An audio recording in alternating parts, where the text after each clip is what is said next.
Well, one thing I want this podcast to do is to give you guys behind the scenes insight onto what our lives as journalists is like at some of these big events. And one thing that I wanted to talk about with you, Claire, is what it was like to cover the Dawn Staley statue uncovering, because Y'all, when I say I am distressed that I missed the statue unveiling. Seriously, because of all times. Of all times to have a surgery. I mean, come on, man. It's such a big event.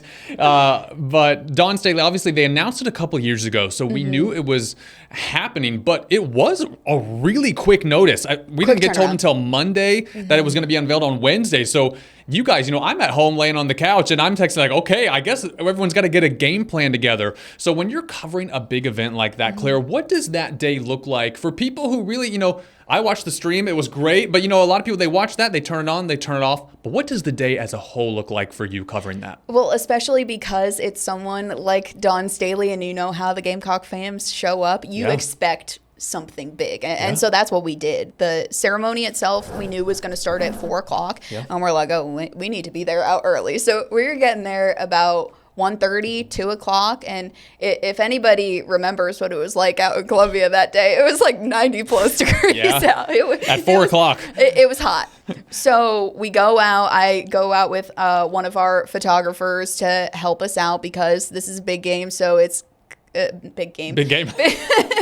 Big event. So it's kind of all hands on deck. Like let's get the coverage out to all of you. So we went out about 2:00, go get everything set up. You want to get your spot. You got to get your spot. We want to get our spot. And so what they do is they have a big platform out. And so it's like the statues straight out in front of us. We're on these riser stage kind of situation, and it's media from everywhere. You have all the local media. I'm sure there were some national media there as well, and that's also why you want to get there so early. You want to get a good view. And where the statue is actually is right where there's that I love you statue. Oh, yeah. And so we were situated right behind there. So you also didn't want to be directly front and center because you would have a finger in your face because of the statue. So we got there, got set up. The ceremony, like you said, it was pretty sectioned off. There were 250 seats directly out in front. Those were for close friends, family, former players, longtime friends. Steve Spurrier was there. Some other coaches, current and past, were there as well. And then beyond that was where fans could be, just like line in the streets kind of thing. And so it was a really nice ceremony. You had people from the city, you had people from the mayor's office. Dawn Staley's former coach was there. I thought that was really special. And of course, all the current players goofing off in the seats. It was so funny. I posted a video of Dawn Staley walking in. I'd even noticed until someone responded to the video and replied. But as Staley was walking in, Joyce Edwards was pretending like she was a fan. She said, oh, Dawn Staley, over here. It was so funny. I completely missed it the first time. I was so glad somebody pointed that out. We talk about Dawn's daycare. It never ends. It's just a new year of daycare students coming in. And I think, too, what people need to understand, an event like that, when it's someone like Dawn Staley and a statue unveiling downtown, it's not just a sports story anymore. It's a news story, and it's all hands on deck. We are the team at Watch Fox, so we have to think about our digital aspect, not only just the live stream on YouTube and Facebook and our website, but individual sound bites. So you're out at the actual event. Jared, who you guys know from this podcast, is back here in-house cutting sound bites for social media, for Twitter, for TikTok, for Instagram threads, for whatever it is, getting a web story up as fast as possible. Then you got to think about the actual on-air broadcast, that traditional media that we talk about, the 5 o'clock, which it went into the 5 o'clock. It was a long ceremony. So then you have to adjust your 5 o'clock show because if Dawn Staley's talking live, you got to show it. And then you got to think about, okay, what you have to do a package for 10. You have to think about Sports Zone, our 30-minute show at night. So there's so many components that you have to think about. It's not just like set up a camera and show it. You have to think of all of these different things, like a checklist almost for all of these different platforms that in 2025 we have to do at these huge events, because that is the story of the day. I think that's how TV has changed so much over the years. You used to think of it as just like, oh, the 5 p.m. show. Okay, this is it. It's happening right now. Okay, bye-bye. It ends there. No, it doesn't, because, I mean, the ceremony was at 4 o'clock on a Wednesday. Yeah.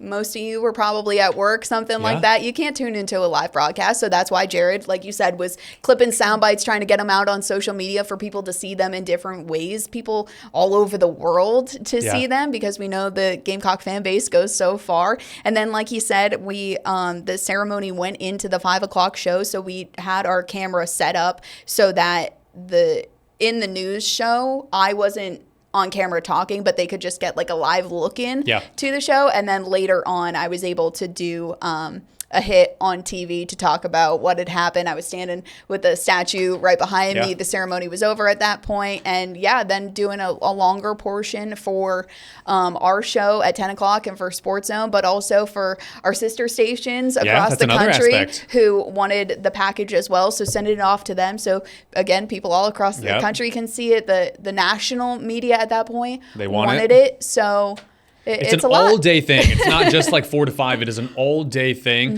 And you go into the day, once you kind of get reps under your belt, you go into a day like that knowing, okay, it's not just a 1 hour thing. It's going to be all day long. And as we kind of wrap this up, the one thing I did think that was interesting, because I always wondered, like, how far is the statue thing going to go? Like, is it going to be like at the jersey retirements to where we're going to have like a bunch around? And obviously Asia is there, and now Dawn. But Dawn kind of made it clear that, like, that's it. Because I always wondered, like, maybe, like, would Aaliyah Boston get one? Cause she's also a Naismith winner, a star, that kind of thing, a national champion and all that. And, like, when does it continue? But I think that she kind of solidified that, like, Asia's it as far as the CLA, in her opinion. This one, she's doing for what it means for women and for women's sports. But I think that's it on the statues. Yeah, and that's something, when it was first brought to her, she said she wanted Asia to just be it, nothing else. She didn't even want something for herself. And she's like, well, I'm definitely not going at CLA. That's hers. I don't want to be near it. And so then when it was proposed to be down the street, she's like, okay. And then when they told her the meaning behind the organization, that I'm trying to remember some of the numbers off the top of my head. I believe they said 6% of statues across the world